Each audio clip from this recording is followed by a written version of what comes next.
चलिए। हेलो दोस्तों, आप लोग को हमारे YouTube channel plus point science institute के चैनल पर आप लोग की हार्दिक अभिनंदन है। आज बहुत ही खुशी की बात है कि आप लोग की कृपा से आज हमारे यूट्यूब चैनल 1000 परिवार का हो गया। इसके लिए आप लोग को बहुत बहुत दिल से बधाई। और आप लोग आगे कोशिश कीजिए कि हमारा परिवार बहुत आगे जाए, वो भी आपकी कृपा से। आज हम लोग इंग्लिश में एक ऐसा टॉपिक को डिस्कस करने वाले हैं जहां से 10वीं बोर्ड और 12वीं बोर्ड के लिए बहुत इंपॉर्टेंट है। वह हमारे इंग्लिश का जो टॉपिक है वो टेंस है। और टेंस से कुछ हम लोग ऐसा ऐसा ट्रिक देखेंगे जिसकी सहायता से हम लोग टेंस का प्रश्न को डील कर पाए। हम लोग पूरे बहुत कम समय में हम लोग टेंस का पूरी तरह से हम लोग क्वेश्चन बनाने का सीख जाएंगे। तो चलिए हम शुरुआत करते हैं। सबसे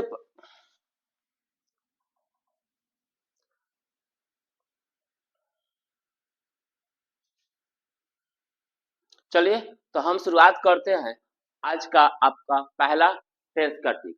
अच्छा चलिए देखते हैं कि हम लोग देखा जाए तो टोटल इंग्लिश में टोटल 24 आपके ऑक्सिलरी वर्ब होते हैं, 24 आपके ऑक्सिलरी वर्ब होते हैं और 5 आपका मेन वर्ब होते हैं। टोटल अंग्रेजी में 24 आपका ऑक्सिलरी वर्ब होता है, मीन्स हेल्पिंग वर्ब होता है, हेल्पिंग वर्ब। और इसी हेल्पिंग वर्ब और इसमें भी मॉडल वर्ब होता है, टोटल मिला के 24 होता है।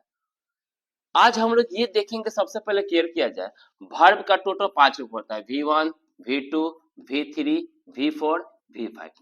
थोड़ा सा आज हम लोग सबसे पहले हेल्पिंग वर्ब और मेन वर्ब के बीच के संबंध को समझते हैं कि हेल्पिंग वर्ब और मेन वर्ब के बीच में क्या ऐसा संबंध है, इसके बारे में हम लोग थोड़ा समझने की कोशिश करते हैं। तो चलिए देखिए, पहले यहाँ पर एक ट्रिक बताया गया है कि अगर आपके डू डज डिड, अगर डू डज डिड रहता है तो हम डू डज के लिए आपका वर्ब का पहला रूप लगाते हैं और इसके लिए भी हम लोग वर्ब का पहला रूप लगाते हैं। यानी अगर सेंटेंस में हम लोग को डू डज डिड रहे और उसके बाद अगर कोई आपका मेन वर्ब लगाना है तो हम लोग वर्ब का पहला रूप लगाते हैं। देखा जाए तो ये डू डज ये आपका प्रेजेंट एंड डेफिनिट टेंस को भी ये व्यक्त करता है। डू डज जो होता है ये प्रेजेंट एंड डेफिनिट टेंस को व्यक्त करता है और जो डिड होता है ये आपके पास्ट एंड डेफिनिट टेंस को प्रेजेंट करता है। ये पास्ट एंड डेफिनिट टेंस को रिप्रेजेंट करता है और ये जो आपके होते हैं ये आपके होते हैं प्रेजेंट एंड डेफिनिट टेंस को ये रिप्रेजेंट करता है। ये आपका डू डज ये आपका प्रेजेंट एंड डेफिनिट को रिप्रेजेंट करता है। देखिए इसमें ये एक प्रकार का ऑक्सिलरी वर्ब है। जो ये डू डज होता है एक ऑक्सिलरी वर्ब है। चलिए तो ये आपका डू डज ये प्रेजेंट एंड डेफिनिट टेंस को रिप्रेजेंट करता है, जबकि जो डिड होता है ये पास्ट एंड डेफिनिट टेंस को रिप्रेजेंट करता है। देखिए भाई, डू डज को हम प्रेजेंट एंड डेफिनिट टेंस में एक ऑक्सिलरी वर्ब के रूप में प्रयोग करते हैं। अगर हमको प्रेजेंट एंड डेफिनिट टेंस का अगर नेगेटिव सेंटेंस बनाना हो या इंट्रोगेटिव सेंटेंस बनाना हो तो उस केस में हम लोग डू और डज का प्रयोग करते हैं और उसके बाद हमेशा वर्ब का पहला रूप रहेगा। यानी कहीं भी अगर डू डज आपको दिख जाए तो वर्ब का पहला रूप लिखना है। इसी तरह से जो डिड होता है ये पास्ट इंडेफिनिट टेंस का अगर आपको नेगेटिव बनाना है या इंट्रोगेटिव बनाना है तो उसके लिए हम लोग क्या करते हैं, ऑक्सिलरी वर्ब के रूप में हम लोग डिड का प्रयोग करते हैं। क्लियर? और डिड के बाद भी हमेशा हम लोग वर्ब का पहला रूप लिखते हैं। यानी सिंपल सा वे में आपका एक ही कंसेप्ट याद रखना है कि डू डज हो जाए, अगर डू डज रहे, अगर आपका डू डज रहता है तो हम लोग डू डज अगर रहता है तो हम लोग वर्ब का पहला रूप का प्रयोग करेंगे। अगर डिड रहता है तभी हम लोग वर्ब का पहला रूप को हम लोग क्या करेंगे, प्रयोग करने हैं। आइए इससे रिलेटेड कुछ हम लोग प्रश्न देखते हैं। ये यहाँ क्वेश्चन है, माई ब्रदर डिड नोट। चलिए भाई, डिड नोट के बाद अभी हम सीखे हैं कि डिड के बाद आपका वर्ब का पहला रूप लगता है। तो देखें यहाँ पर ऑप्शन नंबर देखा जाए first choose, option number B देखा जाए चूजन, ऑप्शन नंबर सी देखा जाए चूजन और ऑप्शन नंबर डी देखा जाए चोजन। तो यहाँ पर देखा जाए यहाँ पर ये जो पहला ऑप्शन ही हमारा होगा सही आंसर हो जाएगा, क्योंकि ये पहला जो वर्ड चूज लिखा गया है ये वर्ब का पहला रूप है। और अभी हम सीखे कि डीड के बाद अगर डीड रहता है तो डीड के बाद हम लोग वर्ब का पहला रूप को हम लोग क्या करेंगे, प्रयोग करेंगे। अच्छा, यहाँ पर जो चूजे लिखा गया है ये आंसर नहीं होगा, ना ये होगा ना ये होगा, क्योंकि ये वर्ब का चौथा फॉर्म है और हम लोग ये जानते हैं कि डीड के बाद जब भी लगाएंगे तो डीड के बाद हम वर्ब का पहला रूप लगाएंगे। इसी तरह से चलिए अगला क्वेश्चन हम लोग देखते हैं। I dot dot speak English. चलिए एक क्लियर किया जाए, यहां से आपका स्पीक क्या है, तो वर्ब का पहला रूप है। जब ये वर्ब का पहला रूप है इसका मतलब कि हम लोग या तो डू, डज या डिड का प्रयोग करेंगे, या तो डू का प्रयोग करेंगे या डज का प्रयोग करेंगे। तो चलिए यहाँ पर देखिए तो डॉट डॉट और वर्ब का पहला रूप है तो हम क्लियर करते हैं। देखिए डज नोट, अच्छा डज का तो प्रयोग हुआ, लेकिन आप थोड़ा सा ये भी क्लियर कीजिए कि अगर हमारा सब्जेक्ट आई रहता है तो उसके साथ जो हम वर्ब प्रयोग करते हैं वो आपका प्लूरल करते हैं। और यहाँ पर ये जो डज लिखा गया है ये भाई सिंगुलर है, इसलिए इसका आंसर ना होगा। हैव नॉट, भाई हैव की कोई बात ही नहीं होगी, क्योंकि भाई अगर V1 रहता है, अगर इसको आपको नेगेटिव बनाना है या तो आप डू का प्रयोग कीजिए नहीं तो डज का प्रयोग करिए। यहाँ पर हैव नॉट का भी प्रयोग नहीं कर सकते हैं। अगला यहाँ पर हमारे पास है डू नोट, जो बिल्कुल ये जो हमारा आंसर होगा डू नोट यही सही होगा। क्यों इसलिए होगा क्योंकि V1 है और यहाँ पर हम लोग देखिए कि भाई डू डज रहता है तो वर्ब का पहला रूप प्रयोग करना है। तो भाई जब यहाँ पर ऑलरेडी वर्ब का पहला रूप दिया है तो भाई हम लोग किसका प्रयोग करेंगे, डू का प्रयोग करेंगे। तो यहाँ पर हम बोल सकते हैं डू नोट। इसी तरह से यहाँ से एक और क्वेश्चन देखिए, why dot dot you come. हमें कुछ नहीं समझ में आ रहा है सेंटेंस का, कोई दिक्कत नहीं है, हमको बस इतना ही समझना है। यहाँ से पकड़िए कम, वर्ब आपको पहचान में आना चाहिए, वर्ब का मींस एक्शन आपको समझ में आना चाहिए कि सेंटेंस में एक्शन क्या हो रहा है। तो भाई यहाँ पर हम लोग का जो एक्शन है वो एक्शन क्या है, कम।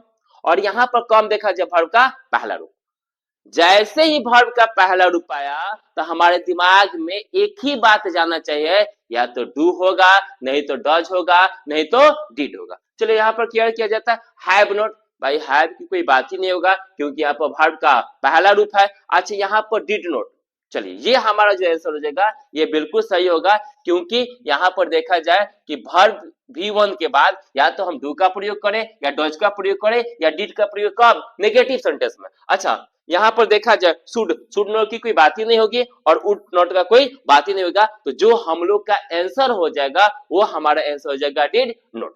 चलिए अगला क्वेश्चन, फिर अगला question I dot dot like. चलिए लाइक पर गया, हमको क्या देखना है, हम लोग को तो बस ये देखना है वर्ब को पकड़ना है, वर्ब का रूप पकड़ना है। तो भाई ये हमारा वर्ब का पहला रूप हो गया।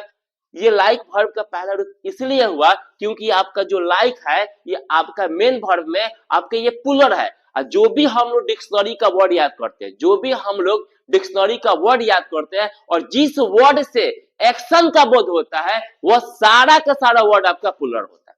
क्या बोले फिर से समझिए, हम बोले कि डिक्शनरी के जितने भी हम लोग वर्ड याद करते हैं और वह अगर वर्ड एक्शन को शो करता है, अगर वह वर्ड आपका एक्शन है तो समझ लीजिएगा कि वह वर्ब का पुलर रूप होता है, और जो वर्ब का पुलर रूप होता है वही वर्ब का पहला रूप होता है। तो भाई यहाँ पर हम लोग लाइक याद करते हैं और लाइक से एक्शन का बोध होता है, इसी कारण से लाइक यहाँ पर हमारा क्या हुआ, वर्ब का पहला रूप हुआ। जब हमारा ये वर्ब का पहला रूप हुआ तो भाई हमको चेक करना है या तो डू नहीं तो डज नहीं तो डिड। तो चलिए यहाँ पर डू नॉट, पहला ही ऑप्शन में देखा जाए डू नॉट, तो I don't like listening classical music. तो हमारा पहला जो आंसर हो जाएगा ये पहला आंसर ही डू नॉट होगा। क्यों होगा भाई, ठीक भाई V1 के बाद डू नॉट आ गया। अच्छा हैव नॉट होगा, भाई हैव नॉट नहीं होगा क्योंकि हम लोग अभी तो जाने कि V1 के बाद हैव नहीं आता है। अच्छा डज होगा, नहीं भाई डज भी नहीं होगा।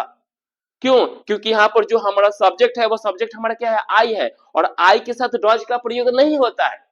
आई के साथ जब भी आपका प्रयोग करें क्योंकि डू नॉट का प्रयोग होता है, डू का प्रयोग है। बस एक बात हमेशा दिमाग में रखिएगा, ये सब्जेक्ट वर्ब का जो बीच का रिलेशन होता है वो सब्जेक्ट वर्ब के बीच का रिलेशन समझ में आना चाहिए। देखिए सब्जेक्ट वर्ब के बीच का रिलेशन ये होता है कि अगर आपका सब्जेक्ट सिंगुलर होगा तो जो वर्ब होगा वो भी सिंगुलर होगा, अगर आपका सब्जेक्ट प्लूरल होगा तो जो वर्ब होगा वो भी क्या होगा, प्लूरल होगा। ये आपको रिलेशन समझ में आना चाहिए। चलिए तो हमारा जो आंसर क्या हो जाएगा वह डू नॉट होगा। हैव नॉट होगा नहीं, क्योंकि भाई लाइक के बाद आपका V1 के बाद हैव की कोई बात ही नहीं होता है। अच्छा, डज नॉट होगा भी नहीं और हैज नॉट भी नहीं होगा। चलिए अगला हम लोग आते हैं।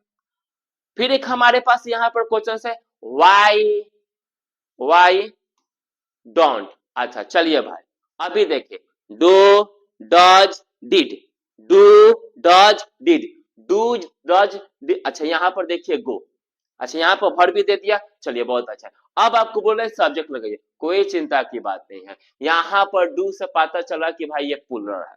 जब ये प्लूरल है तो हम लोग को वैसा सब्जेक्ट खोजना है जो प्लूरल होगा, क्योंकि अभी हम आपको बताए कि अगर आपका सब्जेक्ट सिंगुलर होगा, अगर आपका सब्जेक्ट सिंगुलर होगा तो जो वर्ब भी होगा वो क्या होगा, सिंगुलर होगा। और अगर आपका सब्जेक्ट प्लूरल होगा तो जो वर्ब होगा वो भी क्या होगा, प्लूरल होगा। अगर प्लूरल वर्ब होगा तो सब्जेक्ट भी प्लूरल होगा, अगर सिंगुलर वर्ब होगा तो सिंगुलर भी वर्ब होगा। तो यहाँ पर जो डू लिखा गया है, यहाँ पर जो डू लिखा गया है ये प्लूरल है और आपको इसमें सब्जेक्ट को खोजना है। तो भाई सिंपल सा है, डू के लिए हम प्लूरल देखेंगे। अच्छा ही, भाई ही हमारा नहीं होगा क्योंकि ही हमारा सिंगुलर होता है, ही के साथ डज नॉट रहता चलता। अच्छा सी, भाई ये भी नहीं होगा क्योंकि ये भी आपका सिंगुलर लेगा।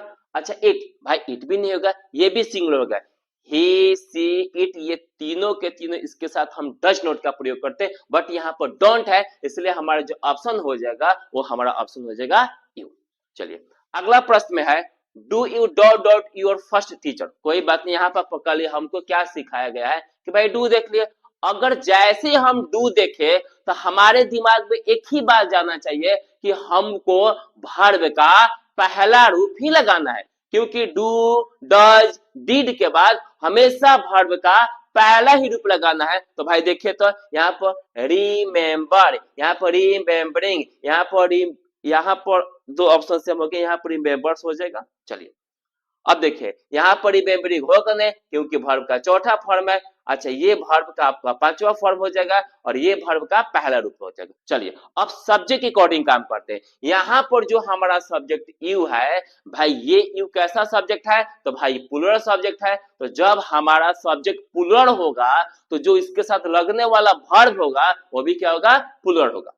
रिमेम्बरिंग तो कट गया, रिमेम्बरिंग तो कट गया क्योंकि वर्ब का चौथा फॉर्म है और हम लोग जाने कि डू डज डिड के बाद वर्ब का पहला रूप होता है। चलिए ये वर्ब का पांचवा रूप भी कट गया, क्योंकि भाई हम तो अभी जाने कि डू के बाद वर्ब का पहला रूप उपयोग करेंगे, इसलिए जो हमारा आंसर हो जाएगा वो आंसर हमारा क्या हो जाएगा, रिमेम्बर। आया बात समझ में? जो हमारा आंसर हो जाएगा वो आंसर हमारा क्या हो जाएगा, जो भी हमारा आंसर हो जाएगा वो हो जाएगा आपका रिमेम्बर। चलिए अगला क्वेश्चन, फिर यहाँ पर देखिए से ये आप SW बनाइएगा, इसको घर पे बनाइएगा, बन जाएगा।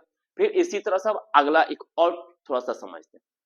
अगर किसी भी इंग्लिश के सेंटेंस में, किसी भी अंग्रेजी के सेंटेंस में यहाँ पर जितने भी एडवर्ब ऑफ टाइम दिख जाए, जैसे ऑलवेज आ जाए, ऑफन आ जाए, नेवर आ जाए, सेल्डम आ जाए, जनरली आ जाए, यूजुअली आ जाए, रेगुलर आ जाए, डेली आ जाए, एवरीडे आ जाए, विंटर आ जाए, समर आ जाए, अगर ये सब जहां पर भी सेंटेंस में एकदम कान खोल के सुनिए, ये सब जहां भी अगर सेंटेंस में आपको दिखाई दे दे, आपके दिमाग में एक ही बात जाना चाहिए, आपको वर्ब का पहला रूप उपयोग करना है या वर्ब का पांचवा रूप। यानी सारे के सारे ये आपके जितने यहाँ पर एडवर्ब्स ऑफ टाइम दिया गया है, ये सारे के सारे प्रेजेंट इंडेफिनिट टेंस को रिप्रेजेंट करता है। जब ये प्रेजेंट इंडेफिनिट टेंस को रिप्रेजेंट करता है तो हम लोग जानते हैं कि प्रेजेंट इंडेफिनिट टेंस को हम V1 या V5 से बनाते हैं। मतलब हमको बनाना किसमें है, तो हम लोग भाई बनाना है प्रेजेंट एंड डेफिनिट में, प्रेजेंट एंड डेफिनिट में हम लोग को बनाना है।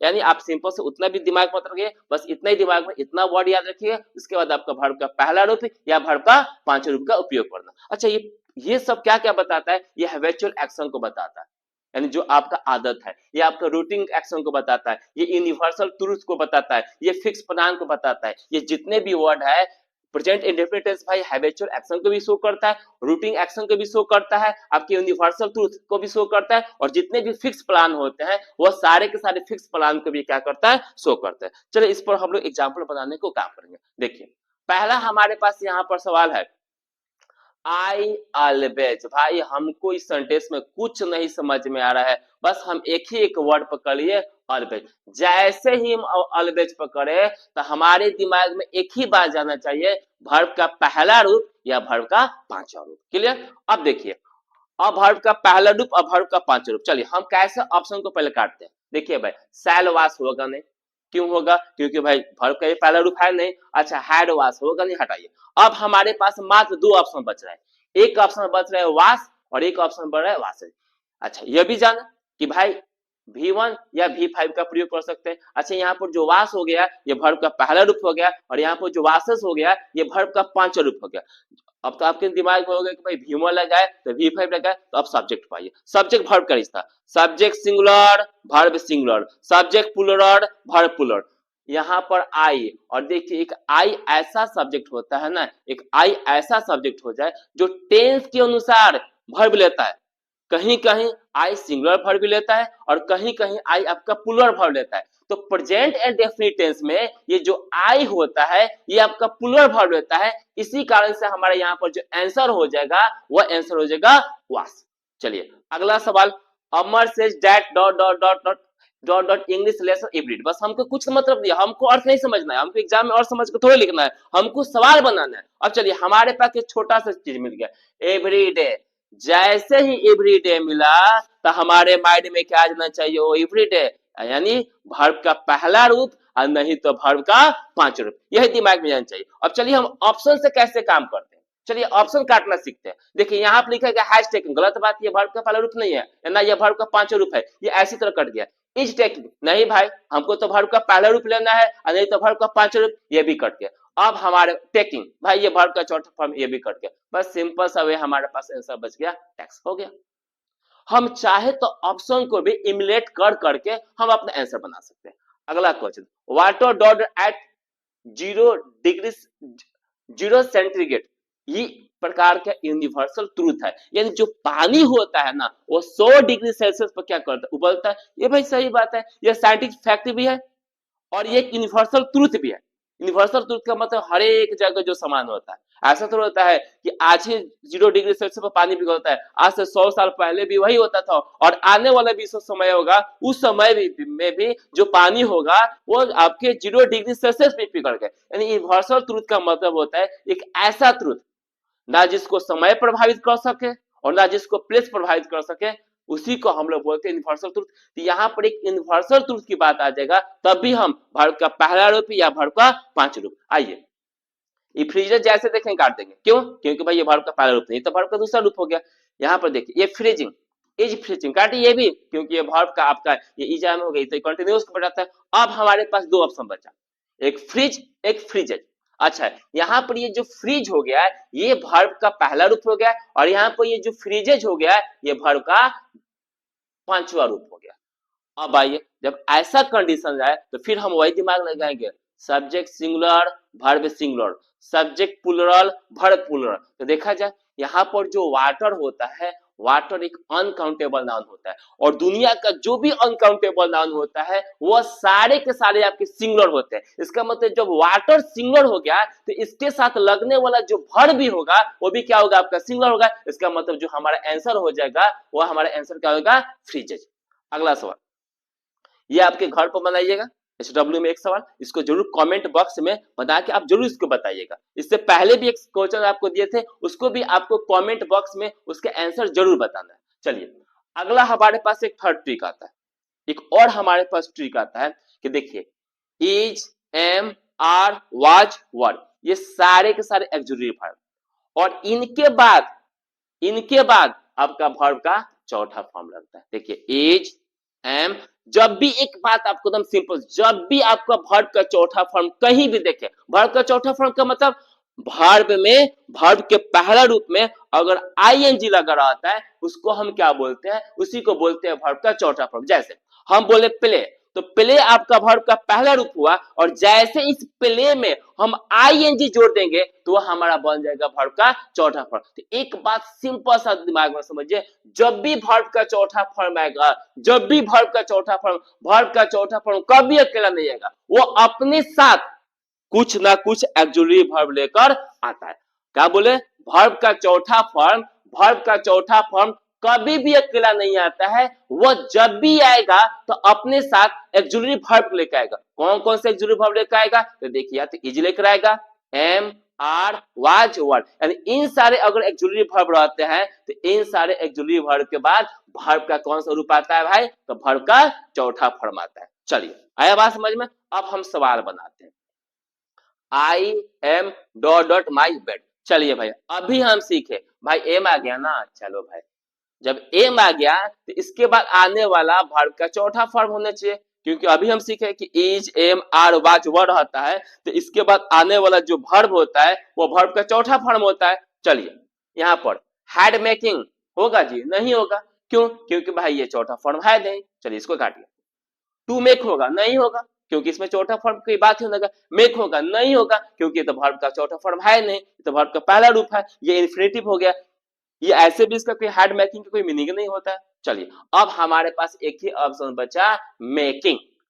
तो भाई ये मेकिंग जो हो गया ये वर्ब का चौथा फॉर्म हो गया, और हम अभी सीखे कि एम के बाद आपका वर्ब का चौथा फॉर्म आएगा, चाहे इज हो चाहे आर हो, इन सारे के बाद आपका जब भी आएगा तो वर्ब का चौथा फॉर्म आएगा। क्लियर। चलिए फिर एक अगला सवाल हम लोग चलिए एक बहुत बड़े यहाँ पर सवाल लिया गया। देखिए अगर हम इन सारे ट्रिक सीखते हैं ना तो हमारे एग्जाम में तो एक आपका टेंस से क्वेश्चन आता ही आता है, साथ ही साथ आपको सेंटेंस करेक्शन का भी आता है। यानी कहने का मतलब कि 4 ऑप्शन दिया रहेगा, उसमें से एक ऑप्शन सही रहता है। और अगर आपको टेंस की जानकारी है ना, ये जितने भी ट्रिक बता रहे हैं आज, अगर इन सारे ट्रिक को आप अगर बेहतर तरीके से सीख जाते हैं तो अगर मेरे अनुभव के अनुसार आपको टेंस से या आपके सेंटेंस करेक्शन से आपके सवाल नहीं फंसने वाले हैं। चलिए अब यहाँ चूज द करेक्ट सेंटेंस आपको करना है। चलिए हम बनाते हैं, आ जाइए अभी हम सीखते हैं। अब ऑप्शन नंबर हम डी से चालू करते हैं। I will going now.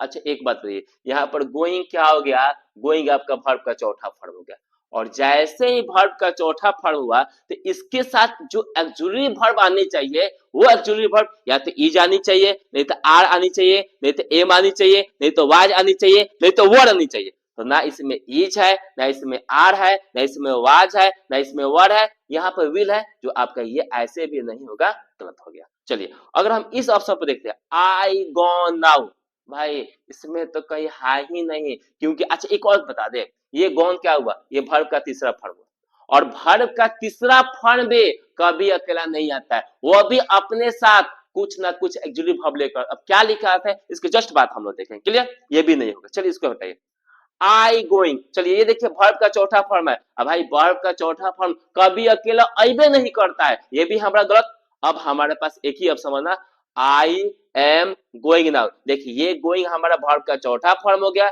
अब वर्ब के चौथा फॉर्म के साथ कोई ना कोई एक्सुलरी वर्ब आता है, और कौन आता है भाई, तो या तो इज आएगा, एम आएगा, आर आएगा, वाज आएगा, वर आ जाएगा, और इसमें से देखिए हमारा एम आया है, इसलिए ये जो हमारा आपका जो ऑप्शन हो जाएगा ये ऑप्शन बिल्कुल करेक्ट होगा। आई बात समझ में। ये ऑप्शन क्यों नहीं होगा ये आपको समझ में, ये वाला ऑप्शन क्यों नहीं, ये भी आपको बात समझे, और ये ऑप्शन क्यों नहीं होगा ये भी बात बताए, ये ऑप्शन क्यों सही होगा ये आपको समझ में आया। चलिए अगला अगर हम बात करते हैं, अब अगला कुछ और ट्रिक देखते हैं, आगे हम कुछ और ट्रिक देखते हैं। एक और ट्रिक, ट्रिक नंबर 4, यहां से एक आपका याद करना है एडवर्ब और टाइप। और एक बात हम दिमाग में रख लीजिए, अगर इंग्लिश सेंटेंस में, अगर अंग्रेजी सेंटेंस में अगर आप नाउ देखें या नाउ और डेज देखें, दिस टाइम देखें, प्रेजेंट टाइम देखें, एट द मोमेंट देखें, एट प्रेजेंट देखें, कीप क्वाइट देखें, लिसन देखें, अगर ये सारे वर्ड आपको दिखाई देता है अगर इंग्लिश सेंटेंस में, तो आपके दिमाग में बस एक ही बात जानना चाहिए, क्या जानना चाहिए, हमको प्रेजेंट कंटिन्यूअस पे जानना है। It means is am are verb का चौथा फॉर्म, क्योंकि अभी हम सीखे ना कि भाई वर्ब का चौथा फॉर्म इज एम आर क्या आता है, क्या क्या बोले, ये जहां भी आपके इंग्लिश सेंटेंस में अगर वर्ड दिखाई देता है, अगर ये आपके इंग्लिश सेंटेंस में जहां पर भी वर्ड दिखाई देता है तो आपको एक ही बात दिमाग में रखना है कि आपको इज एम आर वर्ब का चौथा फॉर्म देखना है। चलिए हम सेंटेंस को बनाते हैं, लिसन आ गया, Radha dot dot the Sita. चलिए अब हमको पता ही नहीं चल रहा है कि भाई इसमें कहां बनाएंगे, तो अभी तो हम ये ट्रिक बताएं, जहां एक देखिए लिसन वर्ड दिख गया, ये लिसन वर्ड जैसे ही देखे आपके माइंड में एक ही बात जाना चाहिए, इज एम आर नहीं, और उसके बाद वर्ब का चौथा फॉर्म यही लगाना है। चलिए अच्छा, राधा, राधा आपका सिंगुलर है और इसके साथ जो आपकी एक्सुलरी वर्ब लगेगा वो इज लगेगा। देखिए एम भी सिंगुलर होता है, जो एम होता है एम एक्सुलरी वर्ब भी सिंगुलर होता है, लेकिन एम केवल आई के लिए बना है और इसमें कहीं भी आई नहीं है। चलिए काम क्लियर। तो विल प्लेइंग होगा क्योंकि भाई विल कब आएगा, क्योंकि आप या तो इज एम आर नीचे और वो भी हमको पता चल राधा जी है तो राधा जी के लिए इज का प्रयोग करेंगे, विल प्लेइंग गलत। हैड प्लेइंग नहीं होगा भाई, अभी तो एम प्लेइंग नहीं होगा, हटाइए। इज प्लेइंग दिखा, यहाँ पर आधा हमारे सिंगुलर और यहाँ पर जो इज सिंगुलर हो गया और इसके बाद क्या है वर्ब का चौथा फॉर्म है। तो जैसे ही हम इस वर्ड को देखे तो हमारे दिमाग में क्या गया, या तो इज आर एम वर्ब का चौथा फॉर्म, राधा के लिए इज होगा, जो हमारा आंसर हो जाएगा वह आंसर हो जाएगा इज प्लेइंग। क्लियर। चलिए एक और देख लेते हैं, यहाँ पर एक और दो सवाल देख लेते हैं, जैसे प्लीज बी क्वाइट। चलिए हमारे पास कीप क्वाइट आ गया, कीप क्वाइट की यहाँ पे प्लीज बी क्वाइट की बात है कि देखिए यहाँ पर क्वाइट आ गया, यहाँ पर भी क्वाइट की बात है। जब कीप बी क्वाइट आ गया तो आपके दिमाग में क्या जाना चाहिए, प्रेजेंट कंटिन्यूअस, इसका मतलब इज या एम या आर, उसके बाद वर्ब का चौथा फॉर्म। तो चलिए please be quite I dot dot my homework. चलिए आ रहे हैं यहाँ पर, पहले हमको सब्जेक्ट ना, अच्छा जी सब्जेक्ट मिल गया आई आई आई। जैसे ही हमारा आई सब्जेक्ट मिल गया, देखिए इज डूइंग होगा नहीं होगा, क्यों, क्योंकि आई के साथ इज लगता ही नहीं, काट दीजिए। विल डूइंग होगा नहीं भाई, विल डूइंग नहीं होगा, क्यों नहीं होगा, क्योंकि भाई अगर डूइंग है ये वर्ब का चौथा फॉर्म है तो वर्ब के चौथा फॉर्म के साथ इज एम आर आता है, ये विल आ रहा है, ये भी गलत हो गया। अच्छा एम डूइंग हो जाएगा, बिल्कुल हो जाएगा, क्योंकि ये वर्ब का चौथा फॉर्म भी है और यहाँ पर आई के लिए यहाँ पर एम भी आ गया, इसका मतलब ये वाला जो ऑप्शन हो जाएगा ये हमारा ऑप्शन क्या हो गया, बिल्कुल ही क्या होगा, सही हो गया। चलिए आगे हम लोग और अभी तक जितने भी अभी तक हम लोग टोटली 4 ट्रिक देखे और चारों ट्रिक पर हम लोग बहुत सारे सवाल भी बनाए, और जहां पर भी आपको प्रॉब्लम होगी आप जरूर कमेंट बॉक्स में इसका क्वेश्चन पूछिएगा। अगला हमारे पास ट्रिक है, अगर has have had, has have had के बाद वर्ब का तीसरा फॉर्म का क्या करते हैं, प्रयोग करते हैं। इसका मतलब ये हुआ कि अगर कहीं भी अगर आप वर्ब का तीसरा फॉर्म देखना है, एक बात दिमाग में रखिएगा, वर्ब का तीसरा फॉर्म भी कभी अकेला नहीं आता है, ये अपने साथ कौन कौन एक्चुअली वर्ब लेकर आता है, हैज हैव हैड, ये अपने साथ हैज हैव हैड लेके एक्चुअली वर्ब आता है, या हैज हैव हैड के बाद वर्ब का तीसरा फॉर्म, हैज हैव हैड की डायरेक्टली वर्ब का तीसरा फॉर्म। अब आपके मन में होगा कि भैया हैज टू भी तो हो सकता है भी, तो भाई हैज के बाद यहाँ पे एक इन्फिनिटिव है, उसके बाद वर्ब का पहला रूप हो गया, डायरेक्टली की बात करें तो डायरेक्टली में देखा जाए तो हैज हैव हैड के बाद डायरेक्टली जो आता है वो वर्ब का कौन सा रूप आता है, तो वो वर्ब का आपका तीसरा फॉर्म आता है। चलिए बात समझ में, यानी क्या यहाँ से बात समझे कि जब भी वर्ब का तीसरा फॉर्म आएगा तो अपने साथ एक्चुअली वर्ब लेके आएगा, कौन कौन, या तो हैज लेके आएगा, नहीं तो हैव लेके आएगा,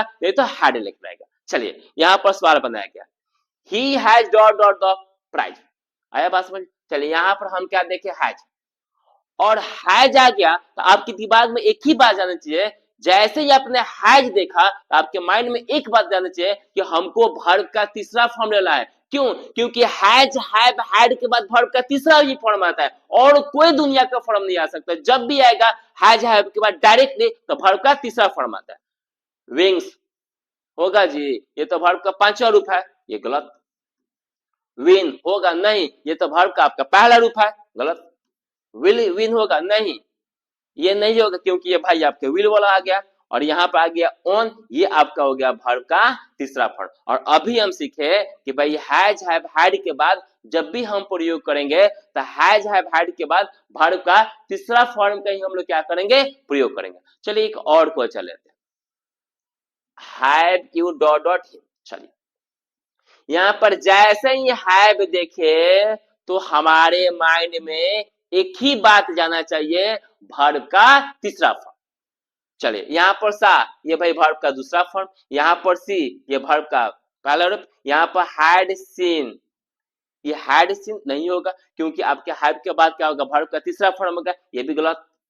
यहाँ पर देखिए एक आपका दिख गया सीन, और ये सीन क्या है, ये वर्ब का तीसरा फॉर्म है, और हैव के बाद हम क्या किए, वर्ब का तीसरा फॉर्म लगाते। क्लियर। चलिए इसी तरह से ये सेंटेंस आ गया, हमें पकड़ना है, हमें कुछ ना बुझा रहा है, हम पहले किसको पकड़ेंगे, हम वर्ब को पकड़ेंगे। चले यहाँ पर हमने एक वर्ब को पकड़ लिया गॉट, और ये गॉड क्या है, ये आपका एक वर्ब का तीसरा फॉर्म है। ये जो गॉड होता है ये आपका वर्ब का तीसरा फॉर्म, गेट का ये गेट आपका पहला फॉर्म होता है और इसी का एक तीसरा फॉर्म होता है गॉड, जिसको पाना बोलते हैं, यानी यहाँ पर पाया। तो यहाँ पर गॉड जो हो गया ये वर्ब का तीसरा फॉर्म हो गया। जैसे ही वर्ब का तीसरा फॉर्म आया तो आपको इस बात को जानकारी होनी चाहिए कि वर्ब के तीसरा फॉर्म जब भी आएगा तो इसके साथ कौन ऑक्सिलरी वर्ब आएगा, या तो हैज आएगा, नहीं तो हैव आएगा, नहीं तो हैड आएगा। चलिए, हाँ, पहला ऑप्शन है हैज। यहाँ पर जो भी बात हो रही है फादर की बात हो रही है, यानी यहाँ पर जो सब्जेक्ट काम करेगा वो सब्जेक्ट, यहाँ पर फादर की बात हो रही है, फादर उसके पिताजी की बात हो रही है, तुम्हारे पिता की बात है और पिताजी के कुछ करने वाले, इसलिए यहाँ पर जो आपका सब्जेक्ट हुआ यहाँ पर फादर हुआ। जैसे यहाँ पर फादर हुआ तो जो हमारा पहला ऑप्शन है यही हमारा ऑप्शन करेक्ट दिख रहा है। क्यों? क्योंकि भाई अभी हम सीखे ये वर्ब का तीसरा फॉर्म है। अब वर्ब का तीसरा फॉर्म के पहले अब जब भी वर्ब का तीसरा फॉर्म आएगा तो यहाँ तो हैज का प्रयोग करेंगे, नहीं तो हैव का प्रयोग करेंगे, नहीं तो हैड का प्रयोग करेंगे। अच्छा, हैव का प्रयोग होगा नहीं, क्योंकि भाई फादर क्या है, सिंगुलर है, और सिंगुलर के साथ में हम हैज का प्रयोग करते हैं और प्लूरल के साथ में हैव का प्रयोग करते हैं। यहाँ पर हैव के बारे में सोच भी नहीं सकते क्योंकि यहाँ पर जो सब्जेक्ट है ना वो सब्जेक्ट हमारा क्या है, सिंगुलर है। तो जब हमारा सब्जेक्ट सिंगुलर है तो इसके साथ लगने वाला जो वर्ब होगा वो भी वर्ब क्या होना चाहिए, सिंगुलर होनी चाहिए।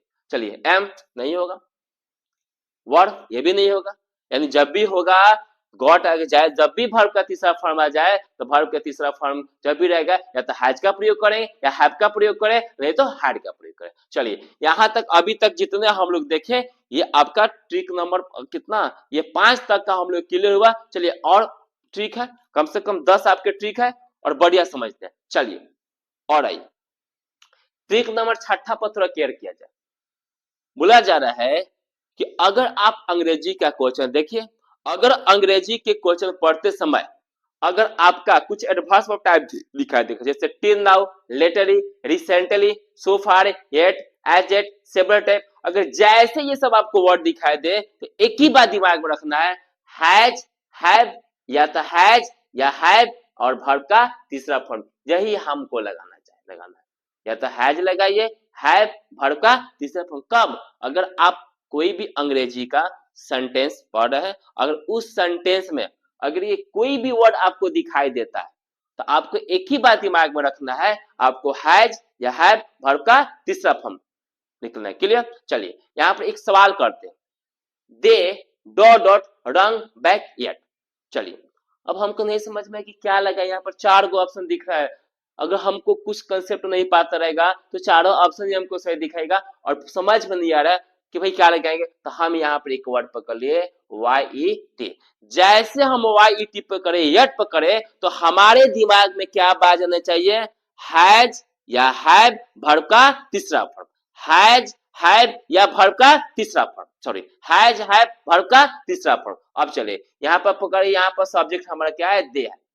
दे जो सब्जेक्ट है ये हमारा प्लूरल सब्जेक्ट है और इसके साथ जो लगने वाला ऑक्सिलरी वर्ब होगा वो भी क्या होगा, आपका प्लूरल होगा। अच्छा, देख आपका प्लूरल है तो भाई हैज, हैव में से लगाना है, तो जब भी लगाएंगे तो दे के साथ हम हैव का प्रयोग करते हैं। तो चलिए, हैविंग, भाई ये तो होगा नहीं, वर्ब का चौथा फॉर्म काट दीजिए।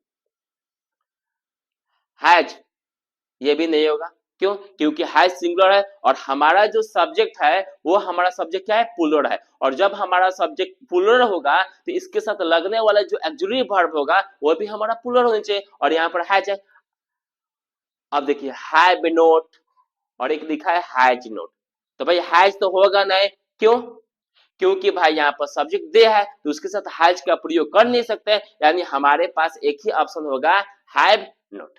क्लियर? चलिए, अगला सवाल इसी तरह है, ही डॉट येट।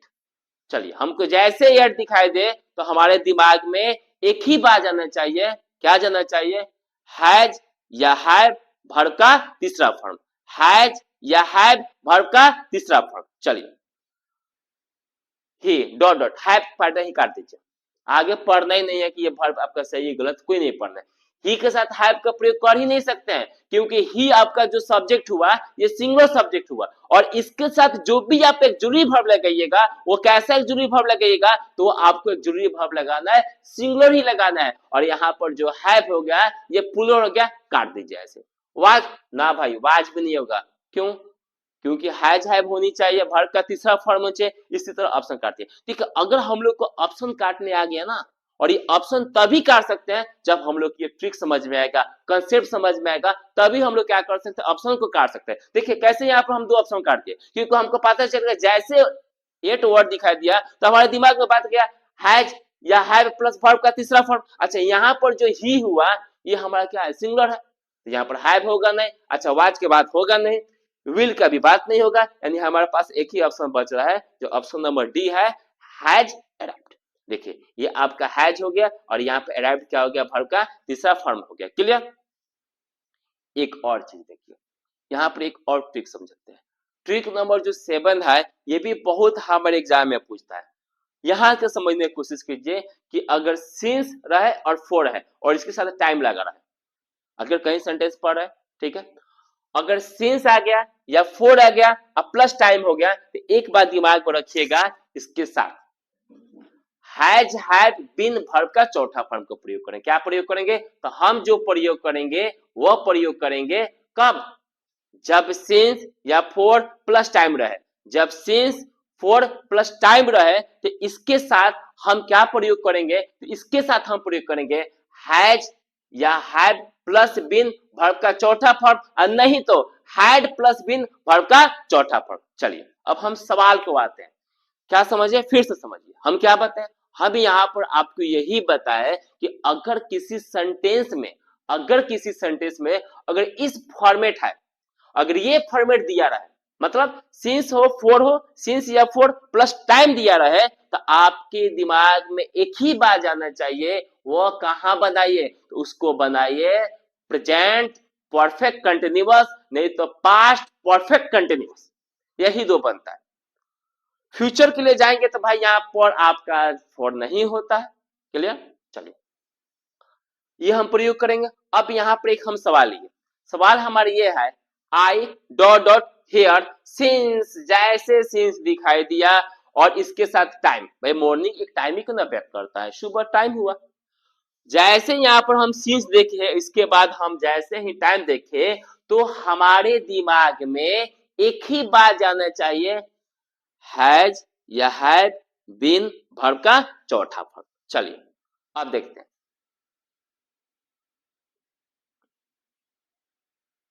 चलिए देखते हैं हैज या हैव या बीन। चलिए आई हैज बीन, थोड़ा देखिए तो आई हमारे के, आई के साथ हैव का प्रयोग होते हैं, आई हाई के साथ हैव का प्रयोग होगा, हैज का प्रयोग नहीं होगा। ये जो हमारा जो पहला ऑप्शन हो जाएगा, ये हमारा पहला ऑप्शन क्या हो जाएगा, गलत हो जाएगा। चलिए वो हैज बीन तो होगा ही नहीं, क्योंकि अभी तो बताए कि भाई सिंस रहेगा और उसके बाद टाइम रहेगा तो हैज हैव बीन रहना चाहिए, और यहाँ पर वाज बीन होगा नहीं, ये भी क्या हो जाएगा, हमारा गलत हो जाएगा। अगला अगर ऑप्शन की ओर हम गौर करते हैं तो हैव बीन, देखिए आई के साथ हैव लग गया, उसके बाद बीन, ये जो हमारा ऑप्शन नंबर जो तीसरा हो जाएगा, ये ऑप्शन हमारा क्या हो जाएगा, बिल्कुल करेक्ट हो जाएगा। चलिए अगला सवाल की ओर हम लोग बढ़ते हैं। ये अभी तक जितने भी कंसेप्ट बताए हैं ये सारे के सारे मेरे ख्याल से आप सभी को बहुत बढ़िया से समझ में आया होगा। चलिए अगली प्रश्न की ओर हम प्रस्थान करते हैं। तो एक और अगला प्रश्न है, John dot dot in hospital for 2 weeks. चलिए हमको क्या पकड़ना है, ये 4 पकड़ लिए और उसके बाद ये 2 वीक्स क्या हो गया, तो 2 वीक्स रेफर करता है, सॉरी 2 वीक्स रेफर करता है, किसको रेफर करता है भाई, तो वो रेफर करता है टाइम को। तो जैसे ही हम सिंस या फॉर और टाइम देखे तो हमारे भेजा में एक ही कंसेप्ट गया, हैज बीन या हैव बीन प्लस वर्ब का चौथा फॉर्म।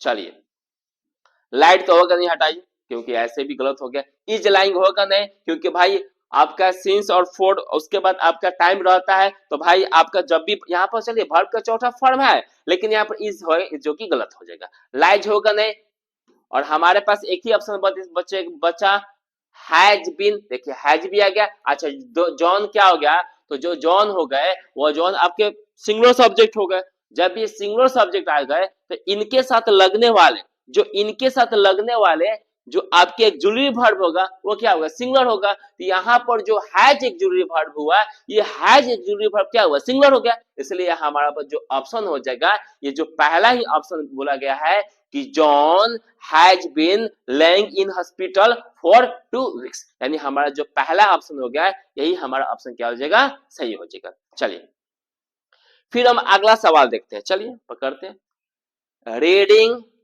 उसके बाद सिंस, उसके बाद 2005। चलिए टेंशन नहीं लेना है, बस दिमाग लगाइए। क्या दिमाग है भाई, ये सिंस आ गया, इसके बाद टाइम आ गया, तो आपके पास हैज बीन या हैव बीन प्लस वर्ब का चौथा फॉर्म। तो यहाँ पर ऑलरेडी पहले से ही क्या है, यहाँ पर वर्ब का चौथा फॉर्म आ चुका है। तो अब हमको क्या क्लियर करना है, या तो हैज बीन का प्रयोग करना है, नहीं तो हैव बीन का प्रयोग करना है। चलिए अब कहां पर हैज बीन का प्रयोग करेंगे, कहां पर हैव बीन का प्रयोग करेंगे, तो भाई जहां पर सिंगुलर सब्जेक्ट रहेगा वहां पर हम हैज बीन का प्रयोग करेंगे, और जहां पर प्लूरल सब्जेक्ट रहेगा वहां पर हम हैव बीन का प्रयोग करेंगे। तो यहाँ पर जो ही है, ही क्या है, तो ही हमारा सिंगुलर सब्जेक्ट है। जब हमारा ही सिंगुलर सब्जेक्ट हुआ तो इनके साथ जो लगेगा वो क्या चीज का प्रयोग करेंगे, हैज बीन का प्रयोग करेंगे, क्योंकि हैज बीन कहां लगेगा, सिंगुलर सब्जेक्ट के साथ में, और ही हमारा क्या हो गया, सिंगुलर सब्जेक्ट हो गया, इसलिए जो हमारा ऑप्शन हो जाएगा वो क्या हो जाएगा, हैज बीन। अच्छा देखिए तो हैज होगा नहीं होगा, हम तो अभी सीखना भाई कि हैज है, हैड के बाद वर्ब का तीसरा फॉर्म है चाहिए, और यहाँ पर वर्ब का तो चौथा फॉर्म है, हटा दीजिए, हैड को भी हटा दीजिए। अच्छा हाई बीन के बारे में मत सोचिएगा, बीन है ठीक है, लेकिन यहाँ पे केयर करना है, क्योंकि यहाँ पर सब्जेक्ट हमारा ही है, और ही के साथ कभी भी हैव नहीं लगता है, इसलिए हमारा ये भी ऑप्शन नहीं होगा। यानी हमारा ऑप्शन क्या हो जाएगा, तो जो हमारा ऑप्शन होगा ये हो जाएगा हैज बीन, यानी he has been reading since 2005। Clear. चलिए ये वाले जो क्वेश्चंस है, ये आपको इसका जवाब कमेंट बॉक्स में जरूर देना है, ताकि हमको समझ में आएगा कि आपको समझ में आ रहा है। जब तक आप कमेंट बॉक्स में इसका जवाब ना दीजिए, जितने भी आपको HW का दिया गया है वो सारे के सारे को जवाब आपको कमेंट बॉक्स में देना पड़ेगा। जब आप कमेंट बॉक्स में देखिएगा दीजिएगा तभी हमको समझ में आएगा कि आप लोग को ये जितने भी हम ट्रिक बता रहे हैं आप लोग को समझ में आ रहा है।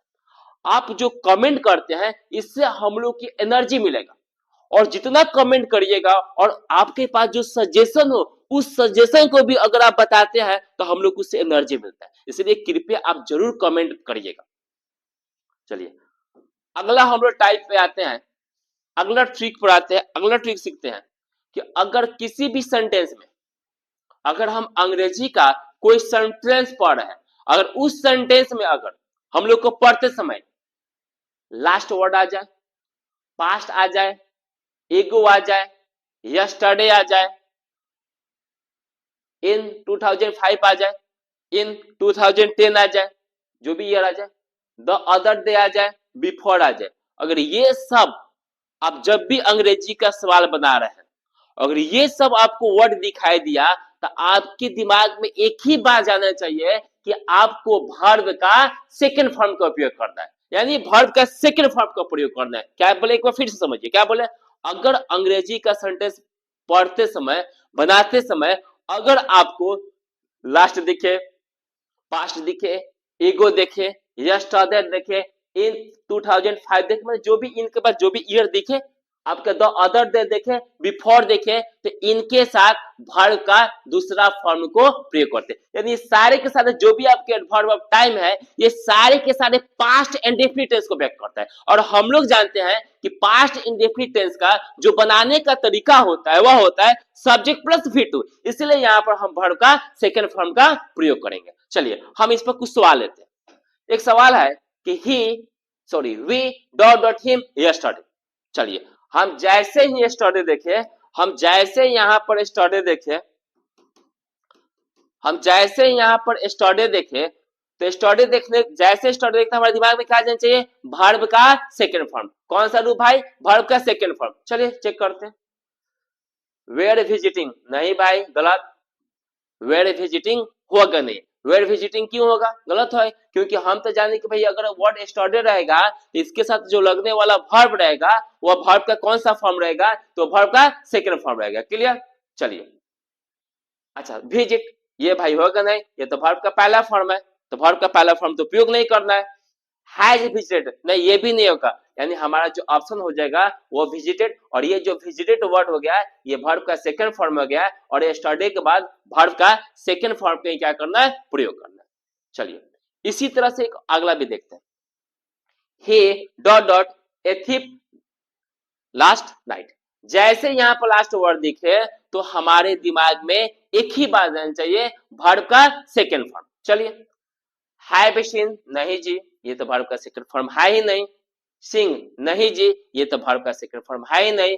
चलिए सीन, जी नहीं ये वर्ब का सेकंड फॉर्म है नहीं, यानी सा यहाँ पर जो गया है यही हमारा आंसर हो गया, क्योंकि सा यहाँ पर हमारा वर्ब का सेकंड फॉर्म हो गया। और अभी बताए कि जहां पर भी लास्ट आ जाएगा तो हम वर्ब का सेकंड फॉर्म का क्या करते हैं, उपयोग करते हैं। चलिए और क्वेश्चन हम लोग देखते हैं। चलिए dot dot the Taj Mahal last month. चलिए तो भाई यहाँ पर हम क्या वर्ड दिखाई दिया, हमको वर्ड दिखाई दिया लास्ट।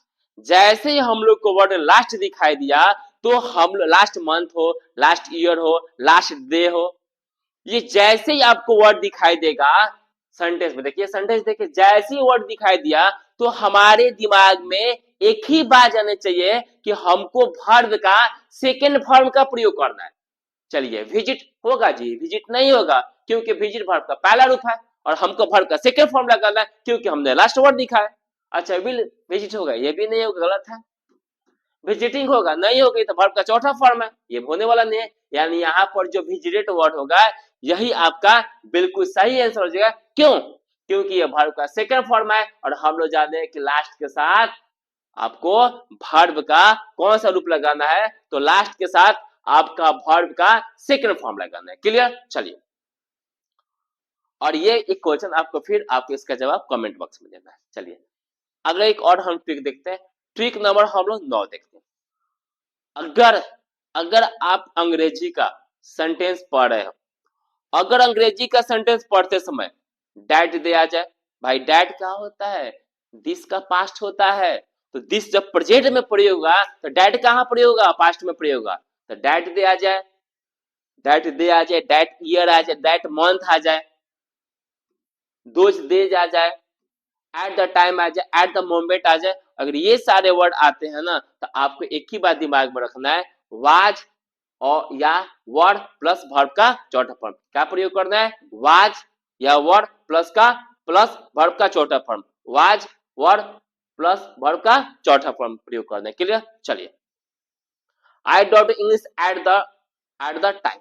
चलिए जैसे एट द टाइम हमको दिखाया गया तो हमारे भेजा में एक ही बात आना चाहिए। जैसे ही आपका एट द टाइम दिखाई दिया तो हमारे भेजा में एक ही बात आनी चाहिए, वाज या वर प्लस वर्ब का चौथा फॉर्म। चलिए was reading, is studying, shall be studying, not. चलिए यहाँ पर रीडिंग होनी चाहिए, यहाँ पर भी रीडिंग होनी चाहिए, मिस्टेक हो गया टाइप करने में, कोई बात नहीं।